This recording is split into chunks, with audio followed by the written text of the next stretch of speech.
Hi friends, ഇന്ന് ഞാൻ ഉണ്ടാക്കാൻ പോകുന്നത് ഒരു ഫിഷിംഗ് ലൂറാണ്. ലൂറുണ്ടാക്കാൻ ഞാൻ എടുത്തിരിക്കുന്നത് തേക്കും തടിയാണ്. തേക്കും തടി 4 മാർക്ക് ചെയ്താണ് ഞാൻ കണ്ടത്. എന്നിട്ട് അതിൻ്റെ 2 എൻഡും സെൻറ്റർ ഞാൻ കണ്ടുപിടിക്കുന്നുണ്ട്. അതെന്തിനാണെന്ന് വെച്ചാൽ ഇത് ലൂറ് പെട്ടെന്ന് നമുക്ക് ചെയ്തെടുക്കാൻ പറ്റുന്നതാണ്. അത് ഒരേ ഷേപ്പിലും ഓരോ ആകൃതിയിലും നമുക്ക് പെട്ടെന്ന് കിട്ടും. എന്നിട്ട് അതിൽ ഞാനൊരു ഡ്രില്ലിംഗ് മെഷീൻ്റെ ബിറ്റ് അതിൽ അടിച്ച് കയറ്റുന്നുണ്ട്. അത് വേറൊന്നുമല്ല, ഞാനത് ഡ്രില്ലിൻ്റെ അകത്തിട്ട ശേഷമാണ് ഇതൊരു പൈപ്പ് പോലെ ഉരുട്ടിയെടുക്കാൻ പോകുന്നത്. അതെനിക്ക് അതിൻ്റെ അകത്ത് പ്രോപ്പറായിട്ട് കറങ്ങാൻ വേണ്ടിയാണ് ഞാൻ അതിൻ്റെ അകത്ത് അത് അടിച്ച് കയറ്റിയത്. അതിപ്പോൾ ഉണ്ടാകാതെ പെട്ടെന്ന് തിരിച്ച് കറക്കാനുണ്ട്. വലിയ പെട്ടെന്ന് പെട്ടെന്ന് കറങ്ങാൻ വേണ്ടിയാണ് ഞാൻ മനസ്സിലാക്കി. ആ വീഡിയോ പെട്ടെന്ന് മനസ്സിലാവും. ഇവിടെ ഡ്രില്ലിംഗ് മെഷീൻ ഇല്ലെങ്കിലും കുഴപ്പമില്ല. അടുത്തതിൻ്റെ ഒരു കാർപ്പൻ്റർ വർക്ക്ഷോപ്പോ വല്ലതും ഉണ്ടെങ്കിൽ, നല്ലൊരു വുഡ് വർക്ക്ഷോപ്പോ വല്ലതും ഉണ്ടെങ്കിൽ അവരായി കൊടുത്താൽ അവർ ഇതുപോലെ ഇതേ ഷേപ്പിലാക്കി തരുന്നതായിരിക്കും. ഞാൻ ഏകദേശം 4 ഉണ്ടാക്കി വെച്ചിട്ടുണ്ട്. എൻ്റെ തോരണത്തിൻ്റെ വീഡിയോ മാത്രമേ ഞാൻ കാണിക്കുന്നുള്ളൂ നിങ്ങളെ, കാരണം സമയത്തിൻ്റെ പരിമിതി കൊണ്ട്. ഇതേ രീതിയിൽ തന്നെയാണ് ഞാൻ ബാക്കിയുള്ള 3 ഉണ്ടാക്കി വെച്ചിരിക്കുന്നത്. ഉണ്ടാക്കി വെച്ചിരിക്കുന്ന 4 ടോപ്പ് വാട്ടർ കോട്ടിങ്ങിന് വേണ്ടിയാണ് ഉണ്ടാക്കി വെച്ചിരിക്കുന്നത്.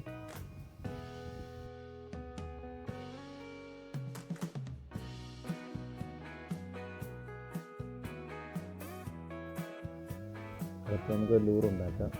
അതിനാവശ്യമായെന്ന് വെച്ചാൽ 1 ഇഞ്ച് വീതി, 3/4 ഇഞ്ച് കനമുള്ള ഒരു തടി എടുത്ത ശേഷം സെൻറ്ററിൽ കൂടെ കീറിയെടുത്ത ശേഷം നമുക്ക് അതിൻ്റെ ഓരോ മീനിൻ്റെ രൂപത്തിൽ വരച്ചെടുക്കുന്നുണ്ട്. അതേപോലെ 4 ഇഞ്ച് ലെങ്തിൽ ഓരോ മീനിൻ്റെ രൂപങ്ങൾ ഇതിൻ്റെ വരച്ചെടുക്കുന്നുണ്ട്. എന്നിട്ട് അത് നമ്മൾ കട്ട് ചെയ്തെടുക്കുകയാണ്. കട്ട് ചെയ്തെടുത്ത ശേഷം അതിൻ്റെ ഷേപ്പ് ആക്കും. അതുപോലൊരു പ്രധാനപ്പെട്ട കാര്യം പറയാനുണ്ട്. ഇതിൻ്റെ അകത്ത് ഞാൻ കൂടുതലും പവർ ടൂൾസ് ഞാൻ യൂസ് ചെയ്യുന്നുണ്ട്.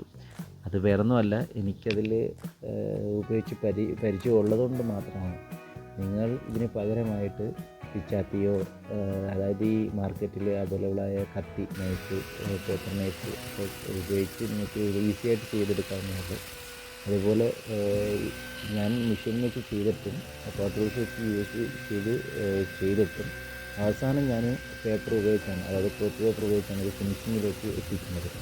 അതുപോലെ നിങ്ങൾ പിച്ചാത്തി വെച്ചാലും ചെത്തിയെടുത്ത ശേഷം നിങ്ങൾക്കും ഈ പേപ്പർ ഉപയോഗിച്ച്, ക്ലോത്ത് പേപ്പർ ഉപയോഗിച്ച് നിങ്ങൾക്ക് നിങ്ങളുടെ ഇഷ്ടമുള്ള രീതിയിൽ ഷേപ്പ് വരച്ച് ഷേപ്പിലാക്കിയെടുക്കുക. അതുപോലെ പവർ ടൂൾസിൽ നിന്നും പെട്ടെന്ന് അപകടങ്ങൾ ഉണ്ടാവാൻ സാധ്യത കൂടുതലാണ്. അതുകൊണ്ടാണ് ഞാൻ പറഞ്ഞത്.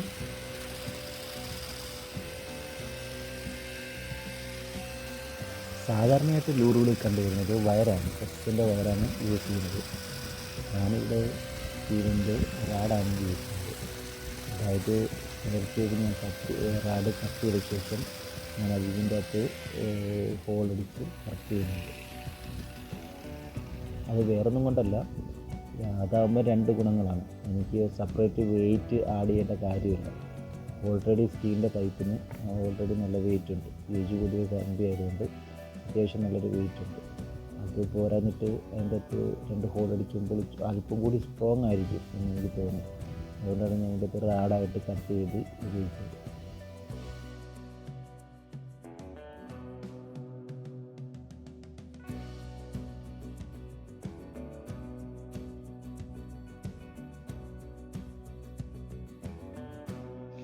അങ്ങനെ കമ്പിയെല്ലാം നമ്മൾ കട്ട് ചെയ്തിരിക്കുകയാണ്.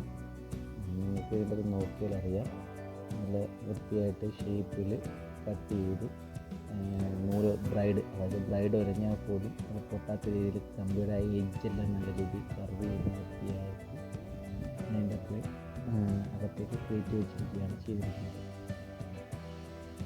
എന്നിട്ടും ചില ഭാഗങ്ങളിൽ അടിയെ ഫിനിഷ് ആകുന്നുണ്ട്. അതെല്ലാം ഞാൻ ഫിനിഷ് ചെയ്യുകയാണ്. അതായത് 120 ക്ലോത്ത് പേപ്പർ ഉപയോഗിച്ചാണ് ഞാനിപ്പോൾ ക്ലിയർ ചെയ്തെടുത്തിരിക്കുന്നത്. അതിനുശേഷം ഞാൻ വാട്ടർ പേപ്പർ ഇട്ട് പിടിക്കുന്നുണ്ട്. ഏറ്റവും കൂടിയ വാട്ടർ പേപ്പർ ഇട്ട് പിടിച്ച്, അത് വേറൊന്നും കൊണ്ടല്ല, അടുത്ത നമുക്കിനി കണ്ണും മൂക്കൊക്കെ വരയ്ക്കണം. അപ്പോൾ ഞാൻ പേപ്പർ വെട്ടി കൊടുത്തിട്ടുണ്ട്. വെട്ടിയ ശേഷം അത് പകർത്തി വരച്ച ശേഷം അതിൻ്റെ ചെകളൊക്കെ നമ്മളൊരു കൊച്ചുള്ളി ഉപയോഗിച്ച് നമ്മളതിനെ കുത്തി അതേ രൂപത്തിലാക്കിയെടുക്കാൻ ശ്രമിക്കുന്നുണ്ട്.